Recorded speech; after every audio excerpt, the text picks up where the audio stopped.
따라합시다. 마라나타, 오직 예수, 할렐루야. 오늘도 평강의 하나님이 우리와 함께 하심을 믿습니다. 오늘 성령의 바람이 불어와서 성령의 바람이 우리의 심령 속에 불어오니까 성령의 바람을 통해서 여기까지도 하나님이 인도하신 거예요.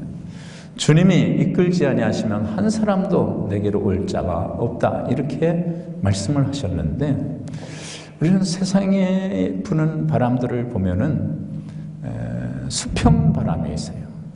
그래서 일반적인 바람, 눈에 보이지 않지만 나무가 흔들림을 보고 바람이 있는 것을 봅니다. 우리가 불신자들 전도할 때 하나님 안 보이는데 뭐 이렇게 이야기할 때 바람을 비유를 합니다. 바람도 안 보이는데 분명히 있지 않냐. 하나님도 안 보이시지만 반드시 살아계시다. 이것을 말씀을 합니다. 우주 만물을 창조하실 때 하나님께서는 바람도 창조하신 것을 볼 수가 있죠. 그래서 바람 때문에 파도가 철썩거립니다. 바람을 타고 비행기가 나릅니다. 근데 하나님은 자연 속에 수직으로 부는 바람도 만들어 주셨는데, 그러나 우리는 이 수직 바람을 잘 타지 못하는 경우가 많아요. 마치 평범하게 수평으로 흘러가는 크로노스의 시간은 누구에게나 공평하게 허락된 시간의 흐름인데 수직 시간이 있다는 겁니다. 그걸 카이로스의 타임이라고 그래요.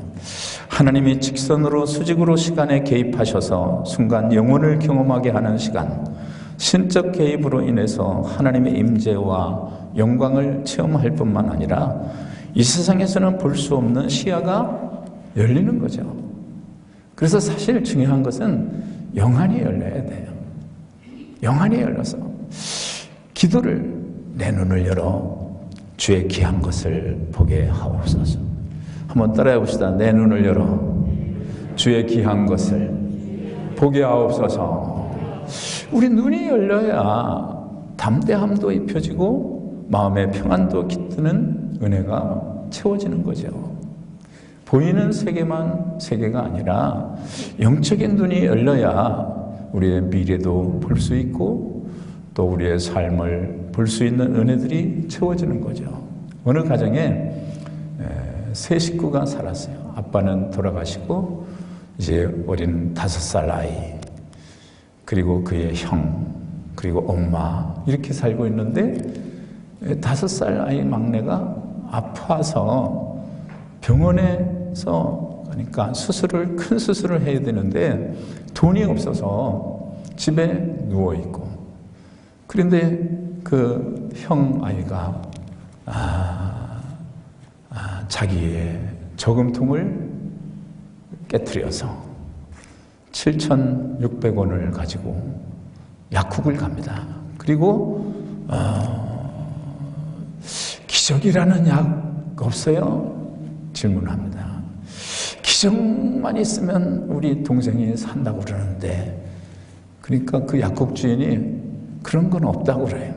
근데 마침 옆에 한 신사가 그 이야기를 듣고 그 아이에게 기적을 어디에다 쓸 건데, 그러니까 제 동생이 아파서 누워있는데 기적만 있으면 산다고 하는 얘기를 들었는데, 그러니까 그 신사가 그 아이 집을 찾아갑니다. 그 신사가 바로 의사예요. 그래서 그 아이를 데려다가 수술을 합니다. 그리고 치료를 다 해줍니다. 그 엄마는 수술비 때문에 온갖 걱정으로 가득 차 있었는데 수술비 얼마냐고 그러니까 의사가 7,600원이라고 이야기를 합니다. 너무 감사한 모습을 봅니다. 우리는 수평바람 때문에 삶을 이야기하고 삶을 그렇게 살지만 수직바람이 불어온 이 어린아이는 기적을 살아갑니다. 하나님이 그 기적을 만나게 하십니다. 그리고 의사를 만나게 하셔서 결국 치유되는 역사가 일어납니다. 바로 우리는 어린아이와 같은 심정이 중요해요. 마태복음 18장 3절에 이 어린아이들과 같지 아니하면 결단코 천국에 들어가지 못하리라 이렇게 말씀합니다. 유치해지려는 것이 아니라 천국에 들어가려면 어릴 때 우리 모두가 갖고 있었던 이런 순수하게 기적을 바라는 어린 마음을 회복해야 한다는 거죠. 순수하게 어린아이와 같은 무조건적인 믿음으로 주님을 바라볼 때 성령님의 역사는 우리에게 임하신다는 거예요. 우리는 성령의 바람이 우리 심령에, 가정에, 재단에 불어오기를 희망해야 됩니다. 어떤 한 아이가 교회에 다녀와서 목사님 말씀이 이해가 안 된다 그러면서 엄마에게 이런 질문을 했어요. 하나님은 우리보다 훨씬 크시다고 그러는데 맞아요? 맞지? 하나님은 우리 속에 있다는데 맞아요? 맞지? 근데 우리보다 훨씬 큰 하나님이 우리 속에 있는데 왜 그 하나님이 우리 밖으로 드러나지 않는 거예요? 이 아이가 한 질문은 하나님이 영이시라는 어려운 개념을 이해하지 못하는 아이의 질문 같지만 그렇지 않아요. 우리는 이 아이의 질문처럼 하나님이 우리 몸 밖으로 실제로 나타나는 삶을 살아야 돼요. 삶으로 예수를 살아내야 돼요. 삶 속에서 예수가 보여져야 됩니다. 그 모습이 채워져요. 나는 저 사람 때문에 교회 안 나간다는 말을 들으면 안 되는 거죠. 나는 저 사람 때문에 교회에 가야 되겠다. 이런 생각을 품게 하는 것이 참 중요한 모습입니다. 하나님께 받은 진리가 확실하면 그 사람의 눈빛과 얼굴 표정, 행동, 언어의 내용, 말투와 모든 것이 달라지기 시작합니다. 주님이 내 안에 있으면 내가 드러내기 싫어도 드러나게 되는 것을 보게 됩니다. 그것이 바로 참 복음이죠. 어떤 목사님이 고백을 하는데 자신은 고신 출신의 목사 아버지로부터 하나님의 은혜에 대해서 얼마나 많은 설교를 들었는지 몰라요. 장성에서 독립을 하고 결혼을 하고 성공한 젊은이로 지옥교회를 다니면서 아주 신앙생활을 열심히 하고 있다고 생각한 시절이 있었다고 그래요. 그런데 지금 돌아보니까 자신은 교회가 자신을 위해서 존재한다고 생각을 했다는 겁니다. 내가 11조를 드리고 11조로 목사님 월급을 주니 목사님도 나를 위해 존재한다고 생각을 하고 나는 하나님을 믿는 사람이니 하나님도 나를 위해 존재한다고 생각을 하고 내가 열심히 일하면서 뛰노니까 가족도 나를 위해 존재한다고 생각을 합니다. 남편, 아내 전부 다 나를 위해 존재한다. 내가 아버지니까 자녀도 나를 위해서 존재한다 생각을 합니다. 이렇게 나 중심으로 믿음 생활을 했다는 솔직한 고백을 합니다. 그리고 그 삶은 내 몸 밖으로 하나님을 전혀 나타내지 못하니까 열매도 못 맺는 거예요. 진짜 신앙이 아닌 거죠. 그때까지만 해도 수직바람을 경험하지 못한 수평바람으로 산 것임을 고백합니다. 우리 사랑하는 성도님들, 이 시간에 성령의 바람이 불어오기를 바랍니다.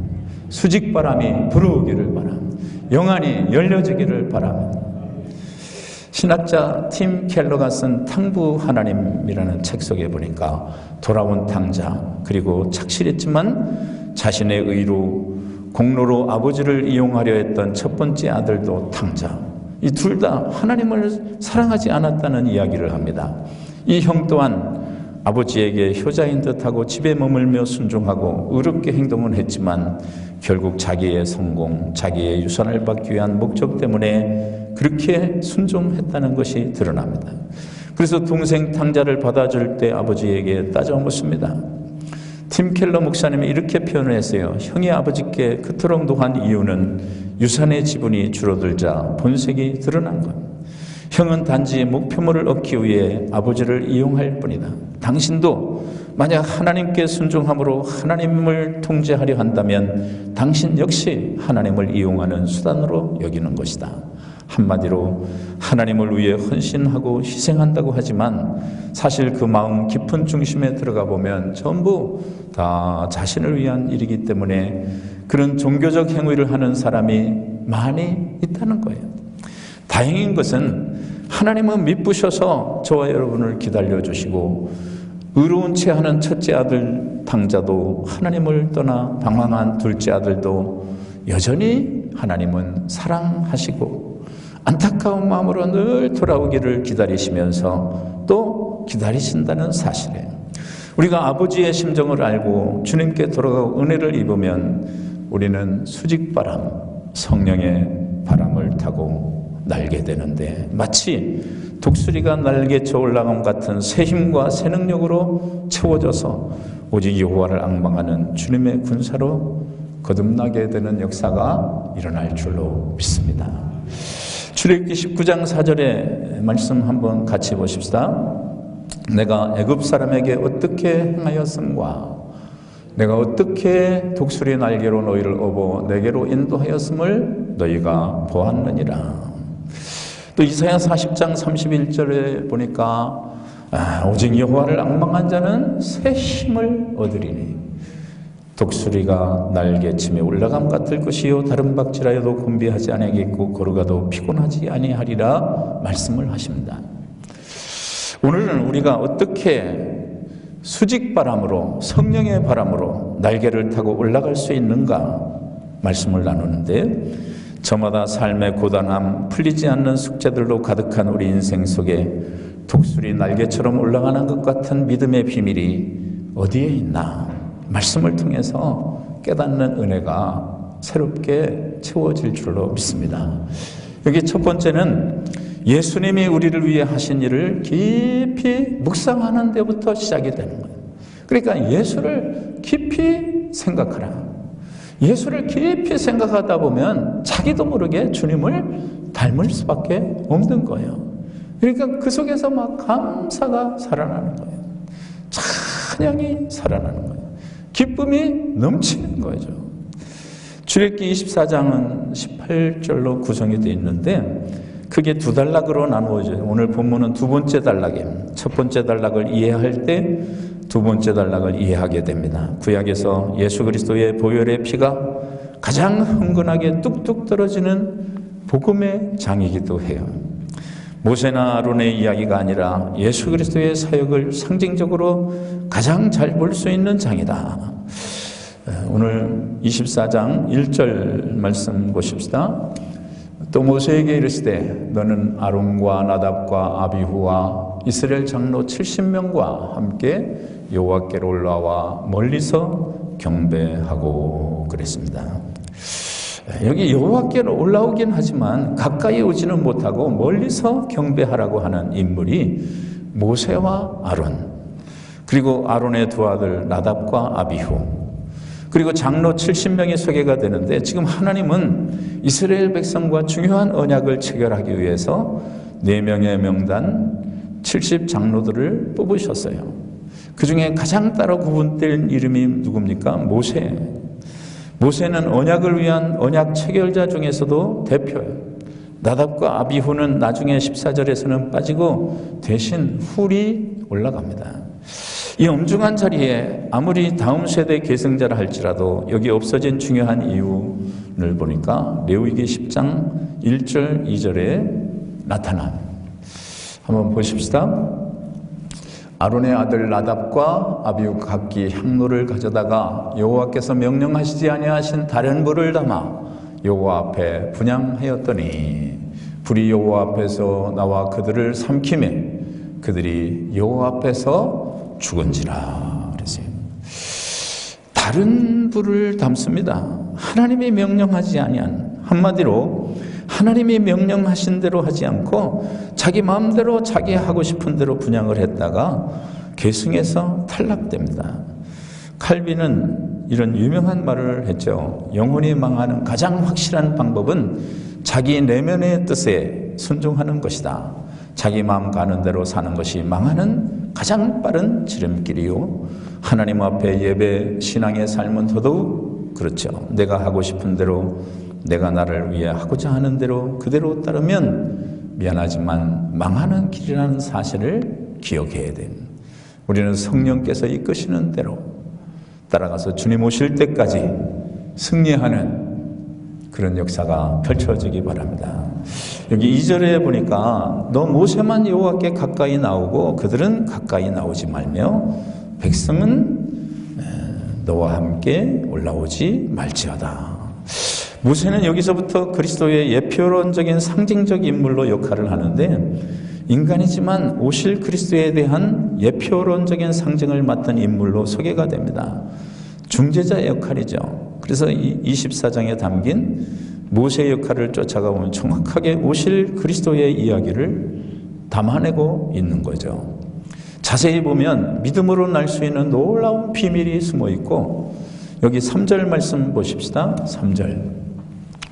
모세가 와서 여호와의 모든 말씀과 모든 율례를 백성에게 전하매 그들이 한 소리로 응답하여 이르되 여호와께서 말씀하신 모든 것을 우리가 준행하리이다. 한번 따라해 봅시다. 우리가 준행하리이다. 우리가 준행하리이다. 끊임없이 지속적으로 우리가 지키겠습니다, 이 말이에요. 끊임없이 지속적으로 계속 지키겠습니다.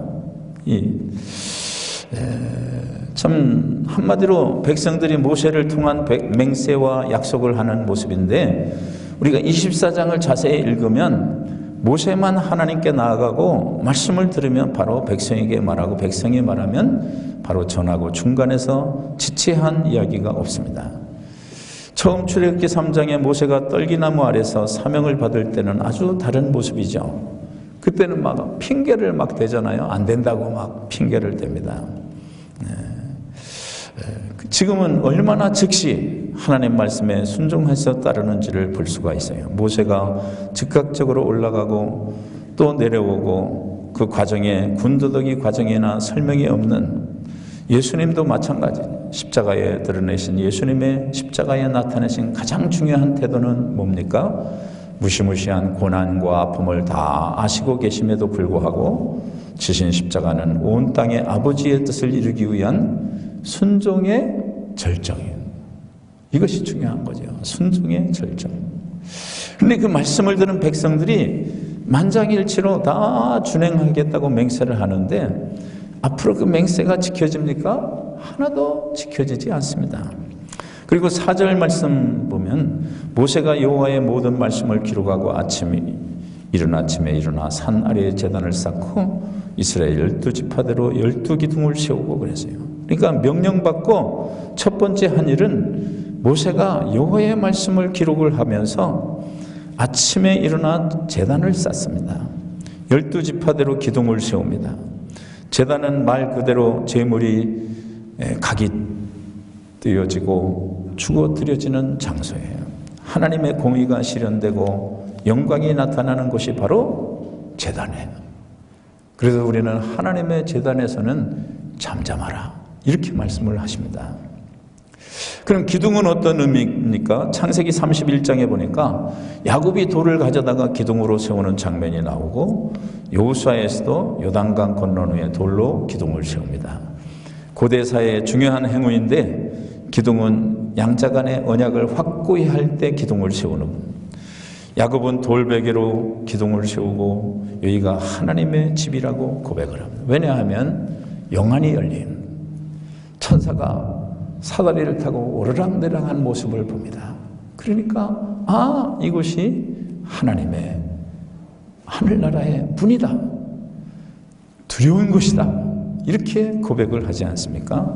그래서 하나님의 집으로 베델로 이름을 짓습니다.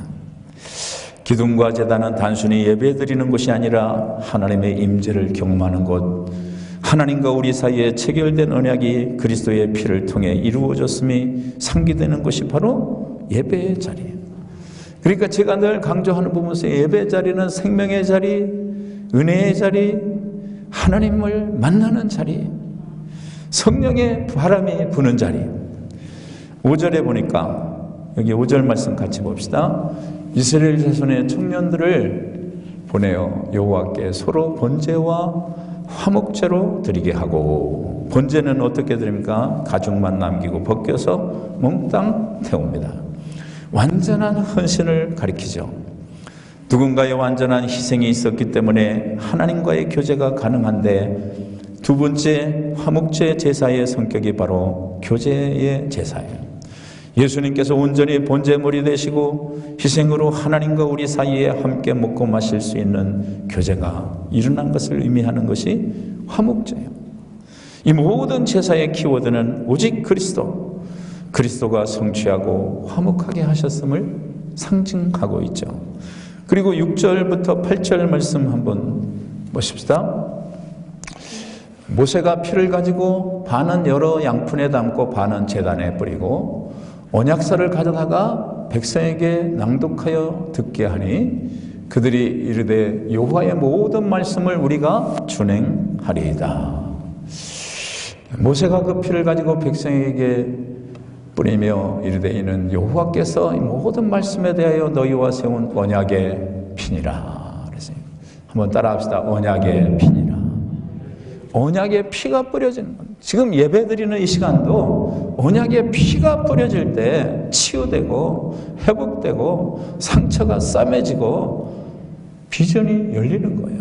그래서 성령의 비전을 품으면 다른 사람이 안 보이는 것이 보이는 거예요. 그 은혜가 채워져야 됩니다. 참 하나님의 은혜. 모세가 피를 가지고 역사를 합니다. 순서를 보면 완벽한 언약식이 진행이 됩니다. 모세가 피를 갖고 반으로 나누고 반은 제단에 뿌리고 반은 언약서를 가져다가 백성에게 낭독하면서 듣게 하고 그들이 화답으로 여호와의 모든 말씀 우리가 준행하리이다. 한번 따라합시다. 우리가 준행하리이다. 이 말씀을 듣고 모세는 선포를 합니다. 너희와 세우신 언약의 피니라. 나머지 절반을 백성에게 뿌립니다. 피의 언약이고 정말 실제로 피가 뿌려지는 엄청난 퍼포먼스의 예식이죠. 언약식. 이 언약의 하나님의 입장은 이런 마음입니다. 이 계약은 너와 사이의 계약인데 너든지 나든지 어기면 죽는다. 이런 의미예요. 그래서 이 언약은 죽음으로써 체결을 하는 거예요. 근데 중요한 것은 하나님이 이 백성들과 허물과 약함, 죄성을 모르고 이런 계약을 하셨을까요? 하나님은 다 아십니다. 중간에 중재자 역할을 한 모세는 오실 그리스도의 예표. 하나님은 이때부터 이들이 다 준행하지 못할 거 알고 계셨고 이때부터 이미 자신의 독생자 아들 그리스도를 번제물로 내놓으실 계획을 갖고 계셨어요. 허물 많은 백성 때문에 예수께서 즉각적 순종을 하시고 말씀이 육신이 되고 자신을 생명의 떡으로 자신을 찢어 십자가 제단의 생명의 떡이 되어 주셨습니다. 그 떡을 먹고 영원히 살도록 우리에게 나눠주시고 우리를 영원히 부요하게 하셨어요. 우리 사랑하는 성도들, 저와 여러분은 이제 앞으로 부요할 권리가 남아있어요. 부요하게 하시는 하나님. 부요하신 자로서 가난하게 되셨습니다. 고린도후서 8장 9절에 가난한 우리로 부요하게 하려 하십니다. 영적으로도 부요하고 육적으로도 부요하고 그 권세가 저와 여러분의 미래 속에 펼쳐질 줄로 믿습니다. 그래서 우리는 주님의 임재 속으로 들어가는 성령의 바람을 타는 것이 얼마나 중요한가를 발견하게 됩니다.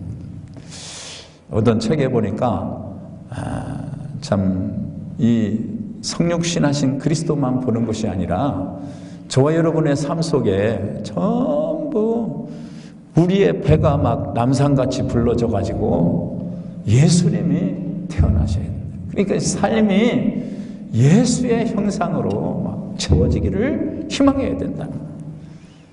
그래서 불신자들이 우리를 보면 예수님을 보듯이 볼 수 있는 역사가 일어나요. 오늘 하나님이 우리를 말로 표현할 수 없이 사랑하셔서 우리와 교제하시려고 피의 언약을 하신 것을 믿습니까? 피의 언약을 주셔. 자격 없는 우리를 예배의 자리까지 나오게 하시기 위해서 하나님이 세우신 피의 언약을 깊이 묵상하고 예수님의 희생과 순종을 생각하면 우리는 비로소 날아오를 수 있는 수직바람을 만나는 거죠. 두 번째로 우리가 예수님을 깊이 묵상할 때 우리는 수직바람, 성령바람을 만나게 되는데 우리가 할 일은 인내하는 일입니다. 인내할 때 우리는 영적으로 완전히 새로운 차원의 비상을 경험하게 된다는 거죠. 우리는 늘 하나님을 생각할 때 전지전능하신 강한 팔을 상상합니다. 그런데 하나님하고 인간하고 싸우면 누가 이길 것 같아요? 대답은 당연한 것 같은데 사실 생각해보면 하나님이 사람에게 지시는 거예요. 약자에게 왜 지십니까? 사랑하기 때문에. 사랑하기 때문에 지시는 거예요. 야곱과 천사가 씨름해서 누가 이깁니까? 놀랍게도 인간한테 하나님의 군사인 천사가 집니다. 늘 사랑하는 쪽이 저주입니다. 그런데 후에 이긴 사람이 거꾸로 진 사람에게 막 도와달라고 살려달라고 매달립니다. 왜 그렇습니까? 힘의 차원이 다르기 때문에 그래요. 예수님도 마찬가지예요. 로마 병정한테 유대인 바리새인들은 겉보기에는 완전히 패배합니다. 그렇지만 십자가에 못 박히시고 로마 병정들에 끌려가 비참한 매질을 당하고 창에 찔려 피를 흘립니다. 사람들은 이겼다고 하지만 그러나 그건 이긴 게 아니죠. 하나님하고 인간하고 싸워서 하나님이 져주시고 인간은 이기는 것 같지만 늘 마지막에는 인간의 힘의 한계를 느끼고 하나님의 힘을 또 구하는 거예요. 그래서 하나님의 권능이라는 것은 자잘한 물리적인 힘이 아니라 인간이 절대 이길 수 없는 죽음을 정복하는 힘. 모든 인간은 죽음 앞에 패자고 누구도 아무리 이기기만 하는 사람도 결국 죽음 앞에 무릎을 꿇습니다. 근데 죽음을 정복하는 자는 하나님 딱 한 분, 하나님은 지는 것 같아 결국 승리하시는 분이심을 꼭 기억을 해야 돼요. 이것을 깨달으면 고난과 관계없이 하나님을 찾고 섬기는 수준으로 올라갑니다. 죽음을 이기는 가장 절대적인 권능의 주가 바로 저와 여러분의 하나님 아버지 되신 것을 기억해요. 성경에는 이런 하나님의 강함을 나타낼 때 독수리의 비유를 여러 번 합니다. 성경에 독수리에 대해 부정적인 비유들도 있기는 하지만 하나님의 백성이 말씀의 불순종에 어쩔 수 없이 불가항력에 적군의 공격을 받게 될 것이라는 예언을 하실 때 독수리같이 적군이 일어난다. 성경에 여러 번 표현을 합니다. 일반적으로 독수리를 생각하면 조류의 왕 그리고 뾰족한 불이 날카로운 발톱을 가진 이미지가 떠오릅니다. 중요한 것은 하나님께서 강조하고 싶은 것은 날개. 독수리는 약 2, 3m의 큰 날개를 가집니다. 어른 독수리는 어린아이를 집어들 수가 있습니다. 독수리의 시력은 사람보다 10배 이상이 됩니다. 속도는 120km, 시속 120km까지 날 수가 있어요. 하나님께서 독수리를 말할 때 독수리같이 난다고 표현하지 않고 독수리를 위해 태운다는 말에도 초점을 두지 않고 긍정적인 비유로 말씀을 꼭 날개로 라는 말이 표현됩니다. 오직 여호와를 앙망한 자는 새 힘을 얻으리니 독수리가 날개치며 올라옴 같을 것이요. 날개를 강조를 합니다. 날개는 하나님의 성령에 비유되는 중요한 비유. 우리가 보는 많은 새들처럼 인간의 힘으로 날개를 치며 올라가길 바라는 습성이 주어져 있습니다. 예수님을 믿는다 하면서 어떻게든 인간적인 노력으로 이루어지겠다고 발버둥을 치는 것이 우리입니다. 근데 새로 비유하면 우리는 닭과 같아요. 파닥파닥 날아가는 것 같지만 10m 이상 가지 못하는 모습. 아무도 우리가 가진 노력과 공로로는 하나님의 의에 이를 자가 없습니다. 누가 봐도 성인이고 속사람부터 주의 말씀으로 잘 다듬어진 것 같은 성도가 있지만 그래봤자 또 갈매기와 같은. 갈매기는 수평바람을 잘 탑니다. 그러나 하늘 높이 올라가는 갈매기는 없어요. 반면 독수리는 하늘 높이 올라가는데 중요한 것은 독수리는 높이 올라갈 때 날개를 치면서 올라가지 않습니다. 그리고 자기 힘으로도 올라가지 않습니다. 불어온 바람의 힘을 타고 날개를 펴서 하늘 높이 올라갑니다. 참 저절로 올라가는 비밀이 있는데 우리가 빛을 오랫동안 받아 땅이 따뜻해지고 기온이 올라가기 시작하면 식물은 상대적으로 더 오랫동안 열을 받아들여야 됩니다. 그래서 공기는 아직 차고 그 상태의 수평바람이 불면 따뜻한 바람과 찬 바람이 맞부딪히고 바람이 올라가는데 그것을 상승기류라고 그러죠. 독수리는 새들 중에 유일하게 상승기류가 어디에 있는지를 분별합니다. 그리고 그 상승기류를 타고 올라가는 거예요. 사실 어떻게 보면 큰 고난의 바람이 상승기류와 같아요. 여러분, 고난이 큽니까? 상승 기류를 볼 수 있는 눈이 열려서 그걸 탈 수 있는 믿음이 채워집니다. 높이 날개를 펴니다. 기도의 날개를 펴니다. 평상시에 올라가지 못한 그 높이를 올라갈 수가 있습니다. 우리도 하나님이 어디 있는지 알아야 날개를 펴고 올라가는데 장소는 예수밖에 없다는, 예수님을 통하지 않는 어떤 경건과 신비와 기적은 우상과 신기루일 뿐 다 거짓된 것이고, 예수님을 묵상하고 예수님의 사랑을 제대로 느꼈을 때, 깨달을 때 비로소 독수리처럼 날개를 펴고 상승기류를 타는 모습입니다. 하나님의 은혜, 예수 그리스도가 주신 그 생명의 감사를 우리는 날마다 한순간도 잊지 말고, 오늘 이 시간 거룩한 주일에 주님이 준비하신 성령의 바람을 타는 모두가 다 되실 줄로 믿습니다. 옆에 분 쳐다본 성령의 바람을 탑시다. 이 모습, 어린아이가 질문한 것처럼 성령님 우리보다 훨씬 크시고 천하를 찍으셨지만 우리 속에 와 계신 거예요. 그래서 우리가 이 성령의 상승기류를 타면 우리 몸은 날 수 없지만 크신 능력으로 우리를 들어 올리시고, 결국 상승기류가 어디 있는지 아는 것이 중요한데, 그저 순전한 믿음으로 그럼에도 불구하고의 신앙을 가질 때 가능한 것, 그럼에도 불구하고 인내할 때, 믿고 기다릴 때, 온전히 주님을 의지하고 그 강한 팔을 신뢰하는 자에게 상승기류가 보이기 시작하고 눈이 밝아지기 시작하는, 하나님 내 눈을 열어 주의 귀한 것을 보게 해 주십시오. 성경은 독수리의 또 하나의 중요한 비유를 하는데, 시편 103편 5절에 보면 좋은 것으로 내 소원을 만족하게 하셨는데 청춘을 독수리같이 새롭게 하시는도다. 그러세요. 내 인생의 복을 가득 채워주셔서 독수리 같은 젊음을 되찾아 주신다. 쉬운 성경에 그렇게 표현을 했어요. 독수리의 젊음의 관계, 옛날부터 유명한 이야기죠.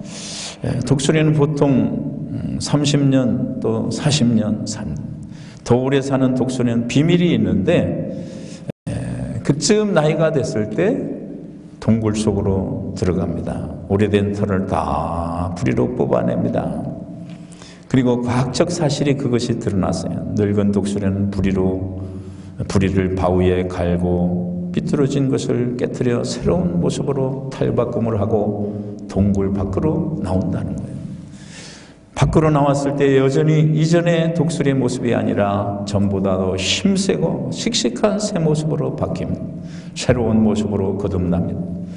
그래서 젊음을 준다는 비유를 할 때 아무도 이루지 못하는 높은 바위산 동굴 속에 들어가서 온몸에 털갈이를 하고 젊어져서 노인 독수리가 청년 독수리가 되어 다시 태어나오고 남은 30년을 또 산다는 거예요. 실제로 독수리는 깃털의 생존이 아주 중요한데, 털갈이하는 시즌에 천적의 위험도 있고 면역력이 떨어지기 때문에 부리에 축적된 칼슘 덩어리가 방해를 할 때 부리를 돌에다 찧어서 칼슘을 떨어뜨린다고 그래요. 시력도 급격히 나빠져서 아무도 못 오는 높은 바위굴 속에 극심한 위험이 오히려 처하는 시점이랍니다. 동료 독수리들이 이 시기에는 찾아와서 고기도 던져주고 서로 도와가면서 이 극심한 시즌을 견뎌냅니다. 안타깝게 이 털갈이 하는 시기를 끝까지 마치지 못해 죽는 독수리가 많다고 그래요. 반면에 털이 다 자라기까지 인내한 독수리는 이전에 없던 에너지, 시력을 갖고 나와서 더 빠르게 더 높이 날아오르는 역사가 일어납니다. 말 그대로 거듭나는 거죠. 성경에서 하나님은 주님과 동행하는 자는 독수리와 같은 젊음을 찾아주신다고 약속하고 있습니다. 이 젊음은 육체적인 회춘이 아니라 독수리 같은 젊음, 영적인, 정신적인 젊은 상징, 영성이 깊어지는 모습, 무기력해진 거, 타성에 젖는 거, 이런 것들을 다 씻어내는 일을 의미합니다. 우리가 가져야 할 순전한 마음을 위해서 날마다 털갈이하는 독수리의 마음으로 인내하는 축복이 임할 줄로 믿습니다. 죽음을 이기시고 우리의 죽음 문제를 해결하신 유일한 주님, 그 권능의 하나님을 믿고 의지하는 길은 하나인데 고단해도 힘들어도 순전하게 주님만 바라보는 은혜가 채워져야 돼요. 여러분의 삶의 답이 뭐예요? 예수님을 통해 우리는 수직바람 상승기류를 타고 독수리처럼 주님을 똑바로 바라보고 비상할 수 있는 역사가 이런데 성령의 바람이 불어오기를 희망해요. 우리가 정말 다른 새는 햇빛의 강렬함에 망막이 터져버릴 수도 있지만 본문 11절 말씀 한번 보십시다. 하나님이 이스라엘 자손들의 존귀한 자들에게 손을 대지 아니하시고 그들은 하나님을 뵙고 먹고 마셨더라. 원래는 성경에 써 있는 것처럼 하나님을 보면 죽는 것이 맞아요. 출애굽기 33장에 모세가 하나님 얼굴 좀 뵙자고 할 때 너 죽을 것이라고 안 보여주십니다. 근데 이들이 하나님을 뵙고 마셨다는 것은 하나님 전체를 본 것이 아니라 일부를 봤는데 본 것도 그것도 본 모습이죠. 얼마나 위대한 소몽을 주시나. 장차 아들을 어린 양처럼 희생시켜서 그 공로로 끊임없이 불순종하는 우리를 죽이지 않고 화목제물로 인해서 장차 하나님과 함께 먹고 마시고 교제할 것을 약속하시는 그림이죠. 장차 올 그 영광을 미리 맛을 보여주시는 놀라운 그림. 그래서 우리가 전에 나와 예배한다는 것은 보지 못하는 주님을, 예수님을 통해서 찬란한 영광을 체험하는 시간, 독수리와 같은 강한 눈을 가지고 찬란함을 보는 시간이 되기를 희망해야 돼요. 이 말씀을 마치면서 우리는 이스라엘 백성들처럼 말로는 준행할 것이라고 끊임없이 말하는데 끊임없이 불순종하고 불만, 불평, 우울, 낙심, 이 모습 하나님을 근심하게 할 때가 많아요. 우리는 돌아온 당자처럼, 당자의 형처럼 우리의 욕심에 하나님을 이용하려는 본성을 갖고 있는데, 그런데 오늘 예수님의 피의 언약을 깊이 묵상하면서 성령의 날개에 오르는 은혜가 채워지기를 바랍니다. 어린아이처럼 순전한 마음으로 온전히 주님만 바라보고 앙망하면 크신 주님이 우리의 삶의 모든 모습에 비추어지고, 언제나 이기시고 사망도 이기시는 우리 주님의 권능을 믿을 때 아무리 고단하고 흑암 중에 거할지라도 오직 주님만 따라가는 역사가 일어나요. 그렇게 하면 이전보다 더 빠르고 높이 날아오르는 영적 젊음의 축복이 우리 사랑하는 온 성도들에게 아름답게 임할 줄로 믿습니다. 성령의 바람 불어오기를, 수직바람으로 승리하는 축복이 열려지기를 주의 이름으로 축원합니다. 우리 기도하겠습니다. 우리 한 음성으로 말씀을 생각하시면서 성령의 날개, 성령의 바람 불어와 아버지의 뜻을 이루는 증인으로 세워지게 하옵소서. 이 세대를 이기고 나를 이기고 원수 마귀를 이기고 사망 권세를 이기는 권세가 채워지게 하옵소서. 우리 같이 기도합니다.